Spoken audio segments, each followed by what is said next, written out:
बांग्लादेशी हिंदुओं पर अत्याचार, भड़की मायावती। मायावती ने कांग्रेस की जड़ें खोद कर रख दी। सपा कांग्रेस को बता दिया एक थाली के चट्टे बट्टे। मोदी से भी कर दी मांग, हिंदुओं को वापस लाओ। पड़ोसी मुल्क पाकिस्तान और अफगानिस्तान में जो हाल हिंदुओं का हुआ है, दुर्भाग्य से वही हाल अब उस बांग्लादेश में हो रहा है जिसका अस्तित्व भी हिंदुस्तान के दम पर है। लेकिन इसके बावजूद बांग्लादेश में हिंदुओं को सरेआम मारा जा रहा है, उन पर हमले किए जा रहे हैं, उनके मंदिरों को तोड़ा जा रहा है, जिसे देखकर भारत के लोगों में भी जबरदस्त गुस्सा देखा जा रहा है। आगे बने रहिए, बताती हूँ विस्तार से। नमस्कार, आप देख रहे हैं जनतंत्र टीवी। मैं हूँ आपके साथ पल्लवी सिंह। यूपी की पूर्व सीएम मायावती तो इस कदर भड़क गई कि उन्होंने हिंदुओं पर हो रहे अत्याचार के लिए सीधे कांग्रेस पर ही आरोप लगा दिए और इतिहास याद दिलाते हुए जड़ें खोद कर रख दी। देश की सबसे पुरानी पार्टी कांग्रेस 1971 की याद दिलाकर पड़ोसी मुल्क बांग्लादेश की आजादी का श्रेय लेने में सबसे आगे रही। लेकिन आज उसी बांग्लादेश में सरेआम हिंदुओं को मारा जा रहा है, तो न ही राहुल गांधी ने हिंदुओं के लिए दो शब्द कहे और न ही सोनिया गांधी ने बांग्लादेशी हिंदुओं के लिए आवाज उठाई। लेकिन उत्तर प्रदेश की 4 बार मुख्यमंत्री रह चुकी बीएसपी सुप्रीमो मायावती लगातार हिंदुओं के लिए आवाज उठा रही हैं। कुछ दिनों पहले एक बयान जारी करते हुए मायावती ने कहा, बांग्लादेश में हिंदू लोग जो बड़ी संख्या में जुल्म ज्यादती के शिकार हो रहे हैं, उसमें ज्यादातर संख्या उन दलितों की है जिनकी भारत देश में बड़ी आबादी होने के बावजूद बंटवारे में जबरन उनको बाबा साहेब भीमराव अंबेडकर को संविधान सभा में चुनकर भेजने की सजा के तौर पर पाकिस्तान को दे दिया गया था, जो अब बांग्लादेश में है। और इसलिए कांग्रेस मुख्य विपक्षी पार्टी होने के बावजूद भी इस मुद्दे पर चुप है और सिर्फ मुस्लिम वोट के लिए संबल संबल चिल्ला रही है। इस मामले में कांग्रेस, सपा और उनके समर्थक एक ही थाली के चट्टे बट्टे हैं। बीएसपी सुप्रीमो ने बांग्लादेशी हिंदुओं की इस हालत के लिए सीधे सीधे कांग्रेस को ही जिम्मेदार ठहरा दिया और गंभीर आरोप लगाते हुए ये तक कह दिया कि अंबेडकर को संविधान सभा में भेजे जाने की सजा के तौर पर दलितों को उस वक्त के पाकिस्तान को दे दिया गया, जो आज बांग्लादेश कहा जाता है। कांग्रेस को उसका इतिहास याद दिलाने के लिए साथ ही मायावती ने मोदी सरकार से मांग की है।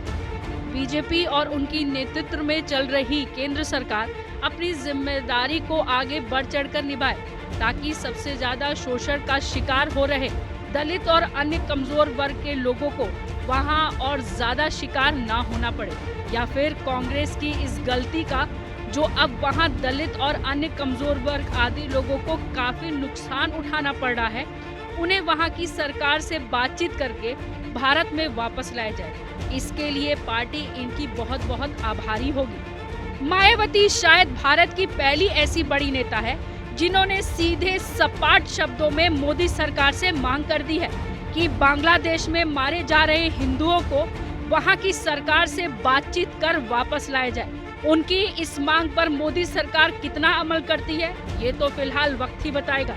लेकिन हाँ, इतना जरूर है कि मोदी सरकार बांग्लादेश के हालात पर लगातार नजर बनाए हुए है। इसलिए 9 दिसंबर को विदेश सचिव विक्रम मिश्री बांग्लादेश भेजा जा रहा है, जो बांग्लादेश के विदेश सचिव मोहम्मद जसीमुद्दीन से कई मुद्दों पर चर्चा करेंगे। इसके अलावा बांग्लादेश के कार्यवाहक विदेश मंत्री मोहम्मद तौहीन हुसैन से भी उनकी मुलाकात होगी, जो वही यह कयास भी लगाए जा रहे हैं कि भारतीय विदेश सचिव विक्रम मिश्री ढाका की अपनी 12 घंटे की यात्रा के दौरान बांग्लादेश के अंतिम सरकार के प्रमुख मोहम्मद यूनिस से भी मुलाकात कर सकते हैं। मोदी सरकार बांग्लादेश मामले को लेकर पूरी तरह से सक्रिय है, तो वहीं इस बीच मायावती ने बांग्लादेशी हिंदुओं को भारत लाने की जो मांग की है और कांग्रेस को लेकर जो आरोप लगाया है, इस पर आपका क्या कहना है? अपनी राय हमें कमेंट बॉक्स में जरूर बताएं। साथ ही योगी ने बांग्लादेश मुद्दे पर क्या कुछ कहा है, आइए आपको सुनाते हैं। आज भारत के तमाम पड़ोसी कर रहे हैं, मंदिर तोड़े जा रहे हैं, चुन चुन करके हिंदुओं को निशाना बनाया जा रहा है। और तब भी हम इतिहास की उन परतों को ढूंढने का प्रयास नहीं कर रहे हैं कि इस प्रकार की दुर्भाग्यपूर्ण स्थिति क्यों वहां पर पैदा हुई है, क्यों पैदा हुई है। और इसलिए बहनों भाइयों, हम याद करें, जो समाज इतिहास की गलतियों से सबक नहीं सीखता है, उसका उज्जवल भविष्य पर भी ग्रहण लगता है। सनातन धर्म पर आने वाले संकट के लिए फिर से एकजुट होकर के कार्य किए जाने की आवश्यकता है।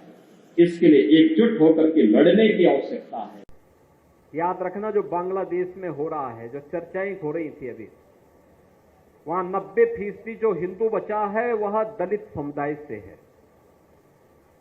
और मैं इसीलिए कहना चाहूंगा, ये जो सबके मुंह सिले हुए हैं, इसलिए सिले हुए हैं क्योंकि इनके मालूम है कि बांग्लादेश को हिंदू उनका वोटर नहीं होगा। वह हिंदू है, ये हो सकता है उसकी गलती हो, लेकिन हम उसको गलती नहीं मानते, हम उसको मानते हैं उसका सौभाग्य है कि वो हिंदू है और उसकी रक्षा करना हम सबका दायित्व है। उसकी पीड़ा के साथ खड़ा होना हमारा दायित्व है। हमारे लिए वह हिंदू है, एक मानव है, एक मानव के नाते उसकी मानवता की रक्षा करना, उसके जीवन को संरक्षण देने के लिए एक आवाज उठाना, ये हमारा दायित्व है। और हम अपने इस दायित्व को निर्वहन जीवन भर करेंगे। ये किसी भी पक्ष और विपक्ष का मुद्दा नहीं, बल्कि मानवता को बचाने का मुद्दा है। राक्षसी वृत्तियां जब भी धराधाम पर प्रबल होंगी, उनका मुकाबला करने के लिए हमें तैयार होना पड़ेगा।